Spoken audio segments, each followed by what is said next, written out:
बोल जयकारा बोल मेरे श्री गुरु महाराज की जय। श्री अमर ज्योति दर्शन।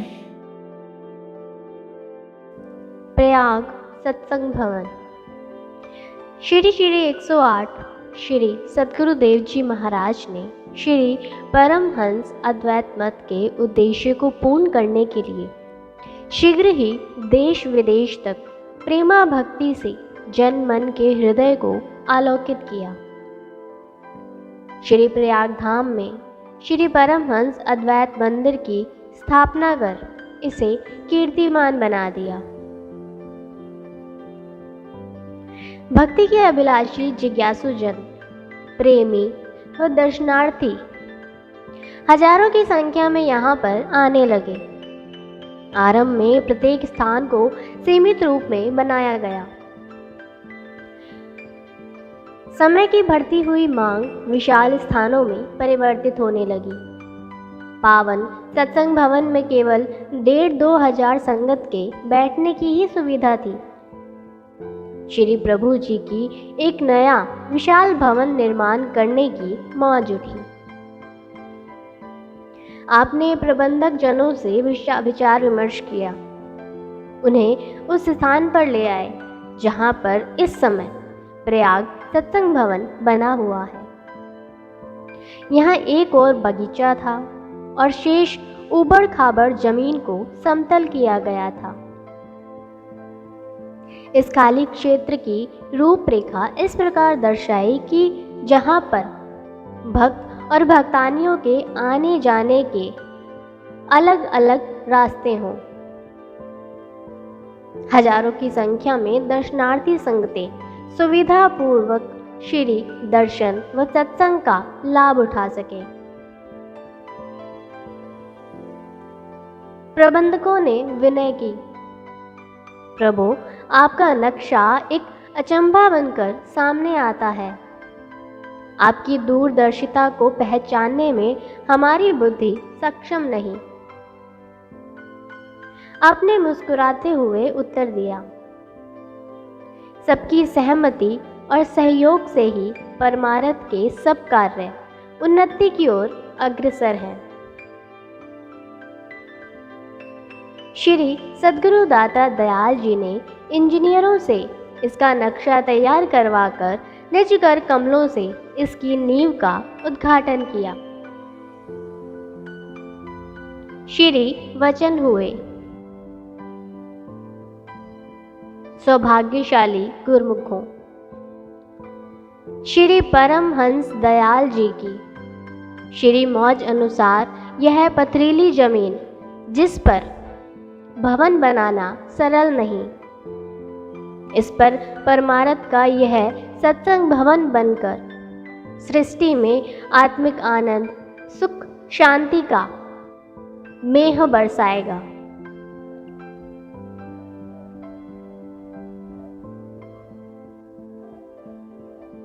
युग युगांतरों से बिछड़ी हुई आत्मा का परमात्मा से मिलन होगा। सांसारिक मायावी चकाचौंध में लिप्त आकुल, व्याकुल एवं संतप्त हृदयों की नाम एवं सत्संग का अमृत पीकर प्यास बुझेगी। रामायण में वर्णन आता है, कलयुग केवल हरि गुण गाहा, गावत नर पावहि भवथाहा। सतयुग, द्वापर, त्रेता युग में योग, यज्ञ, तप की कठिन साधना में लीन ऋषि, मुनि, तपस्वियों के लिए अंतर ज्योति की झलक पाना अति दुष्कर था। कलयुग को एक महान वरदान मिला है कि जो जीव कलिकाल में सद्गुरु की शरण में आकर नाम की प्राप्ति कर इसमें सुरती को लगाता है, अर्थात भजन सुमिरन करता है, तो वह अनायास ही भव से पार हो जाता है। महापुरुषों द्वारा बनाए गए 5 स्वर्णिम नियम श्री आरती पूजा, सेवा, सत्संग, सुमिरन और दर्शन ध्यान भक्ति को पाने के साधन हैं। प्रत्येक नियम में शक्तिशाली संजीवनी रस भरा है। आत्मोन्नति का एक से एक बढ़कर दिव्य ज्योति का प्रदाता है। जहां एक नियम को बिना किसी कठिन तपश्चर्या से पूर्ण करके महान लाभ को प्राप्त किया जा सकता है, वहां पांचों नियमों का पालन करने पर कितनी जल्दी मानव जन्म के उद्देश्य की सफलता प्राप्त हो सकती है।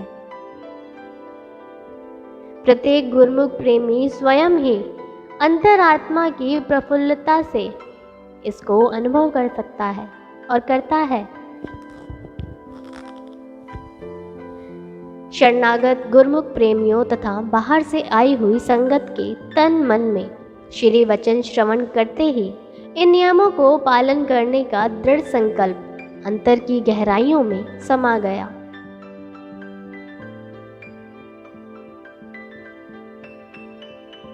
सौभाग्यशाली गुरुमुखों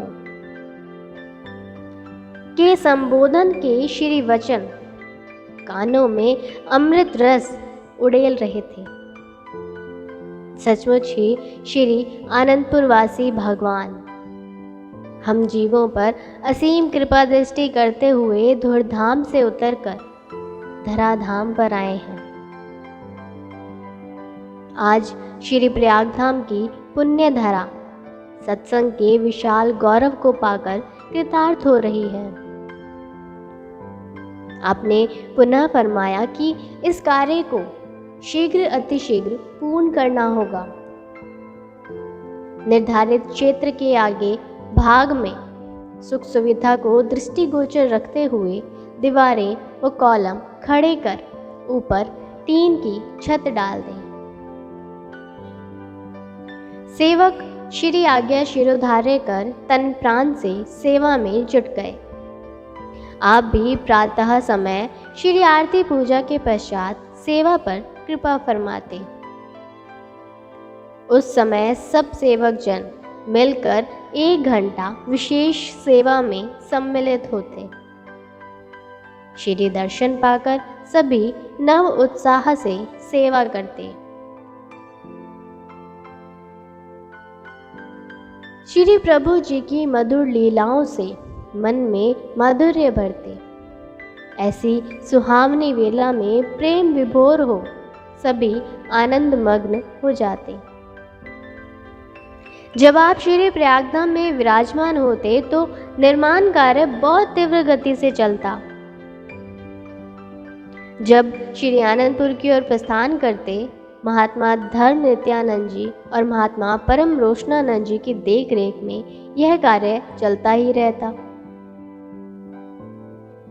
आप सम्मुख विराजमान होकर कितनी बार श्री दर्शन देते, श्री वचनों से सरसाते, सेवकों का उत्साह बढ़ाते। उनका पूर्ण विवरण नहीं लिखा जा सकता। इसे केवल बालू के एक कण के समान प्रकट किया गया है। इस प्रकार इसकी रूपरेखा के अनुसार यह कुछ समय में बनकर तैयार हो गया। इसका नक्शा देखते ही बनता था। ऐसे लगता था मानो भवसागर से पार उतरने का यह एक इतना बड़ा पोत है जिसमें जितने भी जीव सवार हो जाएं, सबके सब भव के तट पर पहुंच जाएंगे। अतः यह सत्संग का अद्भुत विमान नाम सुमिरन और ध्यान का एक महान स्थान बन गया। इस स्थान की भूमि ने रसिकन के रसिकंद प्रभु परमात्मा श्री परमहंस दाता दयाल जी को आसीन कर मानो नवजीवन पा लिया। श्री सद्गुरु दाता दयाल जी ने कुछ वर्ष पश्चात पुनः इस सत्संग भवन को विशाल बनाने के लिए पास बने क्षेत्रीय आवास तथा बगीचे को हटाकर इस जमीन को भी इसमें मिला दिया। चाहे जितना भी सब स्थानों को बढ़ाया जा रहा था, कुछ समय पश्चात सब छोटे होते जा रहे थे। कारण कि परमार्थ का दिव्य सत्संग शीघ्र अतिशीघ्र जनमानस को आलोकित किए जा रहा था। महाप्रभु जी की पारदर्शिता और उदारता विश्व स्तर पर अलौकिक वरदायिनी अनुकंपा का साक्षात्कार करा रही थी। अब आपकी इस पक्के भवन के रूप में परिवर्तित करने और अन्य सुख सुविधाओं से पूर्ण बनाने की मौज उठी। आपने फरमाया, हम कितना ही इस क्षेत्र को बढ़ाते चले जाएं, लेकिन समय पाकर यह अति विशाल स्थान भी कम पड़ते जाएंगे। देश विदेश व विश्व के कोने कोने में श्री परमहंस अद्वैत मत की धर्म पताका लहरा रही है। जिज्ञासु गुरुमुख आत्माएं यहाँ आकर रूहानी लाभ उठाने को आतुर हैं। इस दरबार की महामहिमा सर्वत्र फैल चुकी है। श्री परमहंस दयाल जी की शक्ति से भक्ति के अभिलाषी गुरुमुख प्रेमियों को रूहानी खुशी पाकर सर्दी गर्मी तुच्छ प्रतीत होगी। सेवक जन इन वचनों को श्रवण कर आनंद विभोर हो गए। महाप्रभु जी निर्माण कार्य के साथ साथ परमार्थ के कार्य को भी आगे से आगे बढ़ा रहे थे। पर्वों पर श्री आनंदपुर में विराजमान होते और समय समय पर श्री संत नगर, विवेक धाम, अमर धाम आदि स्थानों को कृतार्थ करने के साथ विदेशों में भी कृपा फरमाते। श्री सद्गुरु देव जी महाराज ने विदेश यात्रा के मध्य कुछ परिवारों को नाम दीक्षा दी और उन्हें सेवा भक्ति के स्वरूप को देखने के लिए श्री आनंदपुर और श्री प्रयागधाम में आने का निमंत्रण दिया। श्री प्रयागधाम में जब श्री हुजूरी में इस सत्संग भवन का कार्य चल रहा था, उन्हीं दिनों टोरंटो, शिकागो, न्यूयॉर्क से कुछ भक्तजन सपरिवार श्री दर्शन के लिए श्री चरणों में पहुँचे। उन्होंने यहाँ पर गुरुमुखों को सेवा करते हुए देखा और श्री प्रभु जी भी वहाँ पर विराजमान थे। महाप्रभु जी की जैसे ही उन पर दृष्टि पड़ी तो एक भक्त जी को उन्हें अतिथि गृह में ले जाकर जलपान करवाने के लिए आदेश दिया। उनमें से 2 भक्तों ने विनय की, प्रभु, हमने तो सत्संग में यही सुना है कि श्री आनंदपुर में गुरुमुखों का स्वागत सेवा की दात देकर किया जाता है। हमें भी इस सेवा में सम्मिलित होने का सौभाग्य प्रदान करें। आप उन सभी भक्तों की मनोदशा को निहारते हुए मंद मंद मुस्कुराने लगे। वे सभी भक्त भक्तानियां सेवा में सम्मिलित होकर मिक्सचर में बने हुए सीमेंट के मसाले से भरे हुए तसले मिस्त्रियों के पास पहुंचाने लगे। उनके कपड़ों पर भी वह मसाला गिरने लगा। उनके साथ आए बच्चों के दिल में भी सेवा करने की उमंग उठी और वे खाली तसले उठा उठाकर मिक्सचर मशीन के पास रखने लगे। आधे घंटे पश्चात आपने फरमाया, चलो अब हम भी अंदर चलते हैं। आप सब बाहर से थके हुए आए हो और सेवा में गर्मी महसूस कर रहे होंगे। उन चारों बच्चों ने आकर महाप्रभु जी के श्री चरणों में मत्था टेका। आपने प्रसन्न होकर उनके सिर पर अपना कर कमल रखा। उन्होंने इंग्लिश भाषा में विनय की, स्वामी जी, इस सेवा में तो बहुत मज़ा आ रहा है। हमें तो मम्मी डैडी भी भूल गए हैं। आपका परम पावन आशीर्वाद पाकर हमें अपने हृदय में यह महसूस हो रहा है कि आप ही हमारे सच्चे माता पिता हो। श्री वचन हुए, वाणी में कहा है, सतगुरु की सेवा चाकरी, सुखी हूँ सुखसार, ऐथे मिलनी वडियाइयाँ, दरगाह मोक द्वार। सत्पुरुषों की निष्काम भावना से की गई सेवा ही सब सुखों का मूल है। सेवा करने से यहाँ भी मान मिलता है और आगे दरगाह में भी जीव उज्जवल मुख होकर जाता है। भक्तों ने हाथ जोड़कर विनय की, प्रभु सचमुच ही सेवा में अनुपम खुशी भरी है और श्री दर्शन करते हुए थकावट व गर्मी कुछ भी महसूस नहीं होता। मसाले से भरे हुए तसले तो ऐसे लग रहे थे मानो हम फूलों को उठा रहे हों। भक्ति और शक्ति आपके श्री दर्शन और सेवा में भरी हुई है। तत्पश्चात सभी श्री प्रभु जी के पीछे पीछे बाहर की ओर चल दिए। सेवारत सभी गुरमुख सेवकों ने आपस में महाप्रभु जी की असीम करुणा का बखान करते हुए कहा, सचमुच महापुरुषों ने हम तुच्छ जीवों के उद्धार के लिए कठिन साधना और अथक परिश्रम करके श्री दरबार बनाया है। उनकी असीम कृपा से हमने इनके श्री चरणों में स्थायी निवास पाकर गुरमुख सेवक का दर्जा पाया है। हमारे जीवन को इन्होंने नाम, सेवा, भक्ति के श्रृंगार से सजाया है। ऐसी निस्वार्थ, निष्काम, उच्च पराकाष्ठा का प्रमाण अन्यत्र ना है और ना मिलेगा। श्री दर्शन और सेवा के सौभाग्य को पाकर सेवक जन सेवा में जुटे रहते हैं। आपने यहाँ पर कई बार निष्काम सेवा का महत्व दर्शाते हुए प्रवचन फरमाए। कई बार दिव्य लीलाओं से पुरातन इतिहास में वर्णित सेवकों के साक्षात प्रमाण दर्शाए और कई बार रहस्यमय वचन फरमाकर परमात्मा के साकार और निराकार रूप के दर्शन करवाए।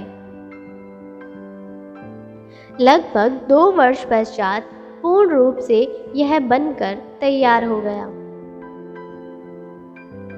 आपकी असीम कृपा से गुरमुखों की सेवा रंग लाई। खुले बरामदों और गैलरियों सहित जब यह भवन बनकर तैयार हो गया तो इसके शुभ मुहूर्त की शुभ वेला भी आ गई।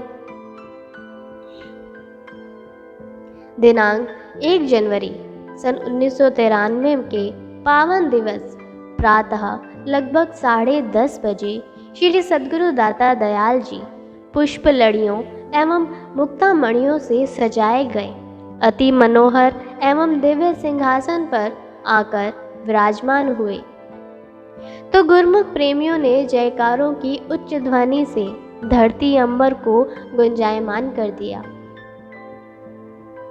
आपने सबको संबोधित करते हुए अपने पावन वचनों में फरमाया, महापुरुषों की जो रचना होती है वह सब जीवों के कल्याण के लिए होती है।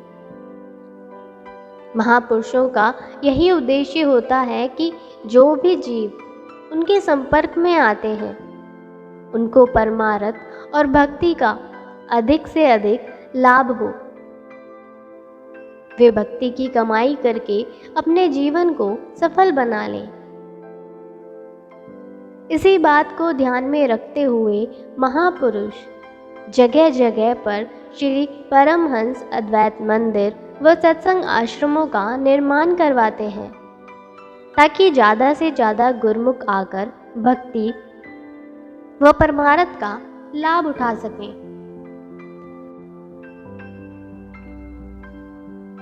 एवं सदैव खुशी से भरपूर रहें। महापुरुषों की यही मौज होती है कि यह जो इस सत्संग भवन का विशाल रूप में निर्माण हुआ है, जिसका आज मुहूर्त हो रहा है, उसके लिए सभी गुरमुखों को बहुत बहुत बधाई हो। जो गुरमुख होते हैं वे भी इसी तलाश में रहते हैं कि कहीं ऐसा संत समागम मिले, भक्ति की दात मिले, जिससे इस मानुष जन्म को सफल बना ले। यह अरस परस का मेल है। गुरमुख जन जो संसार में रहते हैं उनका सत्पुरुषों से मेल होता है। यह मेल जीव के कल्याण के लिए लाभदायक होता है। इंसान यह विचार करे कि दुनिया के जो काम है, दुनिया की जो खुशी है, वह आरजी है, अस्थायी है। यह सुख हमेशा नहीं रहता, ना ही यह साथ जाता है। सद्गुरु के शब्द की कमाई करके जो सुख मिलता है, सच्ची खुशी मिलती है, वही गुरमुखों के साथ जाती है। महापुरुष यही चाहते हैं कि जो जीव उनके संपर्क में आए हैं वे इस खुशी से वंचित ना रह जाएं। भक्ति के धन से भरपूर होकर अधिक से अधिक लाभ उठाएं। जब मालिक की दरगाह में जाएं तो खुशी खुशी जाएं। गुरमुखों को आज यह जो रूहानी खुशी मिल रही है, आगे परलोक में भी यह खुशी मिलेगी।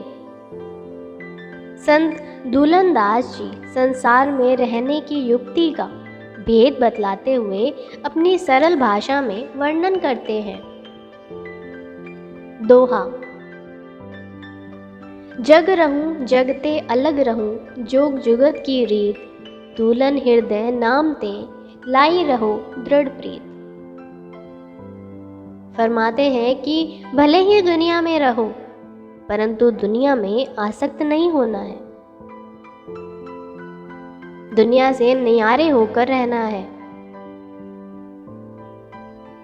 मालिक के नाम से लिव लगाने से काल और माया के समस्त बंधन सहज में ही कट जाएंगे। इसलिए प्रभु नाम में दृढ़ प्रीति को जोड़ो, हृदय में उनके नाम को बसाओ जो सर्व सुखदाता है। गुरमुखों, इस दुनिया में रहना है और इस दुनिया के काम भी करने हैं, मगर दुनियावी बंधनों में फंसना नहीं और ना ही यहाँ दिल लगाना है।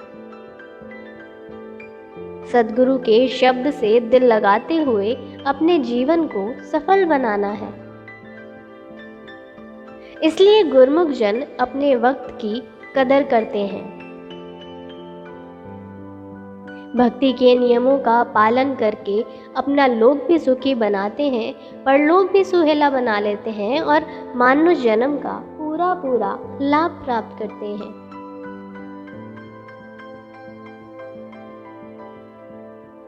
पावन श्री दर्शन और वचनों की दात को पाकर प्रेमियों के हर्ष का कोई पारावार ना रहा।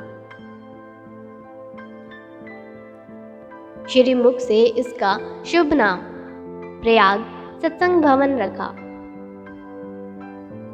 हजारों की संख्या में दर्शनार्थी प्रयाग सत्संग भवन में बैठकर श्री दर्शन एवं सत्संग का लाभ प्राप्त करते हैं। महाप्रभु जी ने श्री प्रयागधाम के आदि से लेकर वर्तमान समय तक का संक्षिप्त इतिहास चित्रित करवाकर इस हॉल की गैलरी में लगवाया, ताकि दर्शनार्थी जिज्ञासु जन एवं गुरमुख इन चित्रों के माध्यम से संपूर्ण जानकारी प्राप्त कर सके। इस प्रकार प्रयाग सत्संग भवन मानसिक सुख पाने का महान साधन बन गया।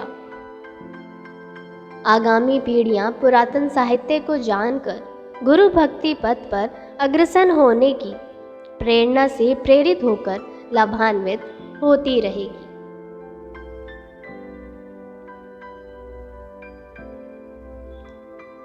क्रमशः बोल जयकारा बोल मेरे श्री गुरु महाराज की।